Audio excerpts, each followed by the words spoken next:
debates are done in the Liberal leadership race. Did anyone win? And will the face-offs have an impact ultimately on the outcome? Let's talk about that with our front bench. Former senior advisor to the Liberal Ontario governments of Dalton McGuinty and Kathleen Wynne, Dan Moulton, is with us. He's now a partner with Crestview Strategy. Jamie Ellerton is a Conservative strategist and the founding partner of Canaptus Limited. Shannon Phillips is a former Alberta NDP MLA and cabinet minister. She's now a founding partner at Meredith Bosanquet and Phillips Policy Advisors. And Hannah Thibodeau is a former news anchor. She's now an executive communications officer at Global Public Affairs. And she was also last night's debate moderator. Great job, Hannah. We're all super proud of you. Thanks, everyone, for making time for the discussion. Dan, I wanted to start with you. Did last night matter, and to whom mostly? Well, I'm not sure it mattered a great deal to the outcome of the Liberal leadership process, which comes to an end on March 9th. I think we're pretty clear on who the front runner of that race is at this point, and the person who is most clearly connected with the surge in Liberal support that's being demonstrated in national public opinion polls.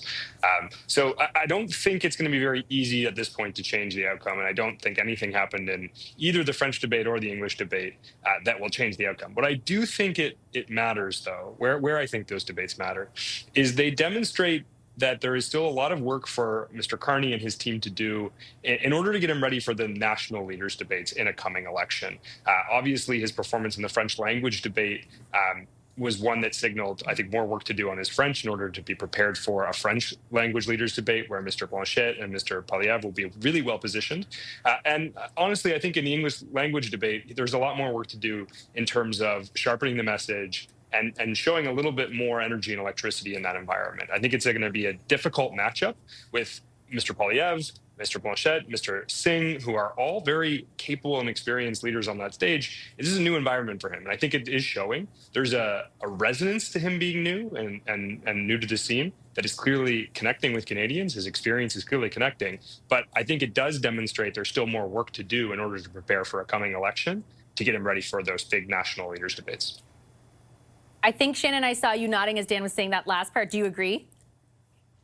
Oh, I agree with a lot of what I just heard. I think to the extent that it mattered for Mr. Carney to develop some muscle memory, because that's what being challenged and doing that thrust and parry of the debate actually teaches you. You know, political skills are tough skills. They are learned over time and with practice. And to the extent that he did what he needed to do, for sure. But what he does need to do is continue to get that practice, because we did see where, you know, whereas perhaps Karina Gold is not the front runner in this race, she was clearly the best communicator on that stage last night. And these are skills that can be learned, and they need to be learned.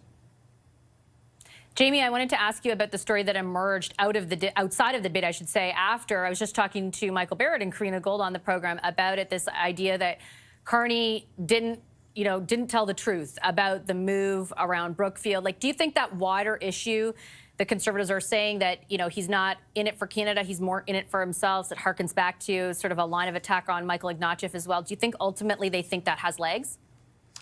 I think you're going to continue to see Conservatives continue to try and attract the credibility of Mark Carney, quite frankly. And I think they're going to try and throw whatever at him and see what sticks. I think they had a bit of success in kind of getting him out early in this leadership race on the carbon tax, so much so that the entire Liberal field, except for Karina Gold, essentially walked it back, although she said she'd stop raising it and keep it at current levels.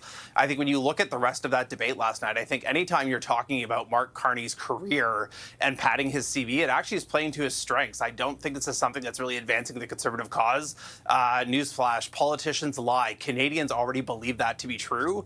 And so this kind of like inside Ottawa baseball story, while maybe moving the dial amongst some, I don't think it's really doing a lot to really undercut him in a real credible way, especially when you look at the threat of what's going on here, nor is it offering solutions as to how we're going to solve the housing crisis and affordability.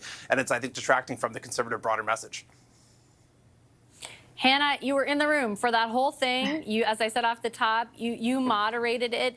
Is your sense that Mark Carney, you know, that sort of front runner status continues to be cemented, or what was the vibe inside the room? That was a very Canadian debate. It was so polite. Everybody raised their hands to ask their questions. It was interesting from the inside. That's a good sense of how it felt in there. I don't think from my perspective, anything changed in the perceived frontrunner in that room. I like something that Stephanie Levitt said on your radio, one of our colleagues on your radio show earlier today, because it really, that's where my head went, is that they distinguish themselves in this way. They have these 4 different groupings. When it comes to Mr. Carney, he wanted to distinguish himself as, you know, the economic person in the room that can handle the economy, that can handle Donald Trump in that sense and protect Canada's economy. Chrystia Freeland was more on the geopolitical side of that.